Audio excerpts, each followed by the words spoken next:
Pagkakamali ni Roberto ay pinayagan niya itong si Santino na tumira sa kanyang mansyon dahil dito matutuklasan ni Santino na totoong dinaya ang kanyang kuya Tanggol.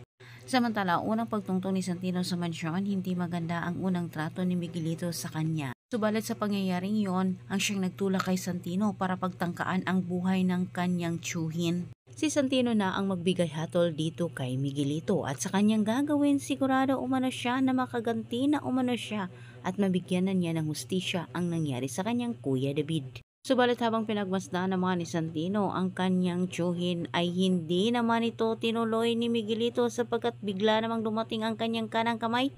Samantala sa kabilang banda, nakipagkita ang grupo ni Tanggol sa kanyang mga kaalyado. Gigil na gigil at tulungan itong si Tanggol ang kanyang lola Tinding para tuklasin ang totoo. Pero hindi na umano niya ito magagawa sapagkat siya'y hinahabol umano ng mga parak. Adya ng panahon na hindi na pahirapan itong si Tanggol na hanapin itong si Ramon sapagkat sa pamagitan naman ni Kidlat matunton kaagad ni Tanggol ang kinaroroonan ng kanyang ama at tutulungan sila ni Kidlat para maitakas itong si Ramon. Tinuro ni Kidlat kay Ramon saan nila tinatago itong si Ramon. Tatapusin na sana ni Tanggol itong si Kidlat bilang ganti.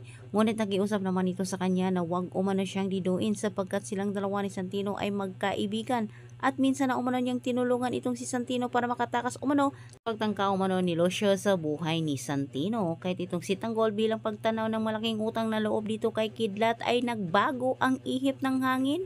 Tala sa kabilang banda, imbes si Miguelito ang target ni Santino, ang inumin ay napunta naman sa matandang Gustavo. Sa kasamang palad si Gustavo ang nakainim sa lasin. Imbes nag-iisang testigo itong si Gustavo para mapatunayan na dinaya nga ni Roberto itong si Tanggol na wala pa ang alas nila Tanggol. Dito nagtatapos ang ating advance episode update. Maraming salamat sa panonood. Ayaw ninyo kalimti pag-subscribe sa diri.